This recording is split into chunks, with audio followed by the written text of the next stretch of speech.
Banaras rail engine कारखाना, यानी एक ऐसा कारखाना जो आत्मनिर्भरता की तरफ चल रहा है। किस तरीके से आत्मनिर्भर हो रहा है, क्या हो रहा है, ये सारी बातें बताने के लिए हमारे साथ अंजलि गोयल जी हैं, जो वहाँ पर जीएम है। आइए उन्हीं से बात करते हैं। अंजलि जी, आपका न्यूज स्टेशन में स्वागत है। शुक्रिया। मैम, जब हम बात करते हैं बनारस लोको वर्क्स की, तो पहला ख्याल लोगों के दिमाग में ही आता है कि वहाँ डीजल इंजन बनते हैं। क्या कहेंगे? अभी ये एक ऐसी इकाई है जो डीजल भी बना रही है और इलेक्ट्रिक भी बना रही है। जैसे आप जानते हैं कि पूरी इंडियन रेलवेज में इलेक्ट्रिफिकेशन का दौर चल रहा है और 100% इलेक्ट्रिफिकेशन होने जा रही है। इसलिए हमारे यहाँ 275 लोकोमोटिव इलेक्ट्रिक की बननी शुरू हो गई थी लास्ट ईयर, और इस साल का टारगेट 300 लोगों से ज़्यादा है। मगर साथ साथ में यहाँ का जो स्टाफ है, जो ट्रेन स्टाफ है, ऑफिसर्स हैं और जो मशीनरी है, उसमें वही काबिलियत है डीजल लोकोमोटिव बनाने के लिए। तो जो उनकी पुराना लेजेसी है निर्यात का, वो अभी भी चालू है। तो अभी 171 लोकोमोटिव्स हम लोग निर्यात कर चुके हैं। और ऐसे ही उसी मुद्दे में अभी हाल ही में हमने 6 डीजल लोकोमोटिव्स का भी निर्यात किया है मोजाम्बिक को। मोजाम्बिक लोकोमोटिव्स का निर्यात की खासियत ये है कि उसको कोयला ढोने के लिए इस्तेमाल किया जा रहा है। और पहली बार बनारस लोकोमोटिव वर्क्स में हाई हॉर्स पावर का जो प्लेटफॉर्म है, उस पर 3000 हॉर्स पावर की केप गेज लोकोमोटिव का हमने इन हाउस मैन्युफैक्चर किया है, इन हाउस डिज़ाइन किया है, और अब उससे एक्सपोर्ट इनकम भी हो रही है देश को। और इस तो एक्सपोर्ट पर ज़्यादा फोकस है, ये कह सकते हैं। कितने जो है लोकोमोटिव आप लोग एक्सपोर्ट कर रहे हैं? 171 लोकोमोटिव तो हम लोग कर चुके हैं बनारस लोकोमोटिव वर्क से, और अभी कम से कम 6-7 ऑर्डर्स और मिले हैं जिनका एग्जामिनेशन किया जा रहा है। उसमें से 3-4 तो हम बजटरी ऑफर्स भेज चुके हैं राइट्स को, और बाकी भी एग्जामिन किए जा रहे हैं। आज सुबह से भी मैं देख रही थी, कई अफ्रीकी नेशंस के जो लोग आए हुए हैं वो उस कॉर्नर को देख रहे थे जहाँ पे हमारे एक्सपोर्ट लोकोस का डिस्प्ले है। तो उन्होंने आके देखा कि कौन से कंट्री में कौन सा लोको गया हुआ है, और वो भी हमारे चीफ इंजीनियर से पूछ रहे थे कि अब इस लोको का निर्यात हो सकता है कि नहीं हो सकता है। तो अभी भी बहुत बहुत इंटरेस्ट है डीजल लोकोमोटिव वर्क्स में, बिकॉज अफ्रीका जैसे नेशंस में अभी भी पूरी इलेक्ट्रिफिकेशन अभी शुरू नहीं हुई है।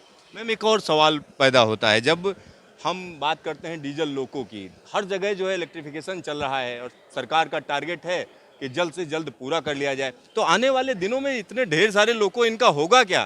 क्या इनको जो है आप रिफर्बिश करके बाहर जो है एक्सपोर्ट करेंगे? क्या प्लान है? इसमें हर किस्म की कोशिश की जा रही है। जहाँ जहाँ अभी इलेक्ट्रिफिकेशन नहीं हुआ वहाँ पे डीजल लोको चल रहे हैं। साथ ही साथ में इनकी एक एक्सप्रेशन ऑफ इंटरेस्ट फ्लोट किया था, जिसमें सोचा जा रहा है कि अगर इनको कन्वर्ट किया जाए, और वो भी प्राइवेट सेक्टर के थ्रू, तब उनको इलेक्ट्रिक लोको बना के उनको भी चलाया जा सकता है। निर्यात का भी कोशिश किया जा रहा है। हमने एक डीजल लोकोमोटिव लिया जो कि ब्रॉड गेज में था, जो हमारी पटरी है, उसको हमने कन्वर्ट कर दिया स्टैंडर्ड गेज में, जो कि बाहर के देशों की पटरी है। वो हमने बना के राइट्स को दे दिया। अगर वो चल जाए तो हमारा एक नया एक्सपोर्ट लाइन शुरू हो जाएगा स्टैंडर्ड गेज डीजल लोकोमोटिव का निर्यात का। तो अभी हर किस्म का कोशिश की जा रही है कि जो पहले से डीजल लोकोमोटिव है उसका भी अच्छी तरह से इस्तेमाल किया जाए। तो अच्छी तरीके से इस्तेमाल किया जाए लोकोमोटिव का।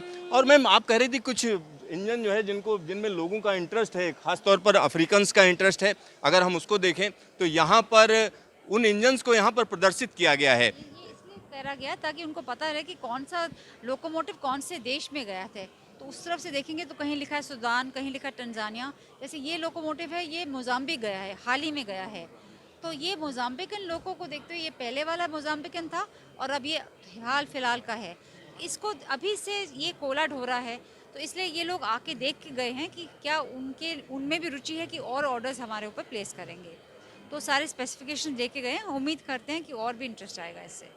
मैम, एक आखिरी सवाल है। अगर हम कोरोना टाइम की बात करें, खासतौर पर रेलवे ने पूरा फोकस किया कि इस टाइम में जो कमी आ रही है, खासतौर पर रेवेन्यू में कमी आ रही थी और भी दिक्कतें आ रही थी, उनको कहीं ना कहीं पूरा करने की कोशिश की। तो आपके रेल इंजन कारखाने ने क्या क्या किया कोरोना के दौरान? हमने कोरोना के दौरान में 2-3 बहुत इंपॉर्टेंट चीज़ें की। जब एक तो हमारा लोग कोविड से अफेक्टेड थे, फिर भी हमने कारखाना नहीं बंद किया, ताकि उसका बहुत इम्पोर्टेंट महत्व ये था कि इकोनॉमी की जो सप्लाई चेन्स है वो चलती रहीं। तो जहाँ जो लोग हमारे सप्लायर्स थे उनकी इनकम नहीं बंद हुई, तो हमने अपना कारखाना चालू रखा। इसके बावजूद कि 1200 लोग के करीब कोरोना से हमारे यहाँ वर्कर्स अफेक्ट हुए थे। दूसरी बात यह है कि कोरोना के दौरान हमने ये भी कोशिश करी है कि जो हमारी एफिशिएंसी है वो बढ़े और लोकोमोटिव का कॉस्ट है वो घटे। हमने एक साल में हर एक लोकोमोटिव का कॉस्ट 2 करोड़ के करीब घटाया है। उससे क्या होता है कि लॉजिस्टिक कॉस्ट देश का कम होता है, बिकॉज उतना ही जो हमें पैसा लोकोमोटिव में बनाने को लगता है जब कम होता है तो हम लोग उतना ही किराए पे भी असर पड़ेगा। तो ये दोनों बहुत महत्वपूर्ण चीज़ें करी हैं हमने कोरोना के दौरान। अंजलि जी, आपका ढेर सारा धन्यवाद, आपने न्यूज स्टेशन से बात की। शुक्रिया, थैंक यू सो मच। यहाँ पर आप समझ सकते हैं कि बनारस रेल इंजन कारखाने की अगर हम बात करेंगे तो यहाँ पर जो लोको आपको नज़र आ रहे हैं ये देश के वो लोको हैं जो विदेश में जा रहे हैं, यानी खास तौर पर अफ्रीकी देशों में इनकी डिमांड बढ़ती जा रही है। और हाल ही में मोजाम्बिक को रेल इंजन सप्लाई किए गए थे। तो यहाँ जब आप प्रगति मैदान में आएंगे तो इस तरीके के तमाम स्टॉल आपको रेलवे के देखने को मिलेंगे। कैमरामैन DK शर्मा के साथ सिद्धार्थ, न्यूज स्टेशन, दिल्ली।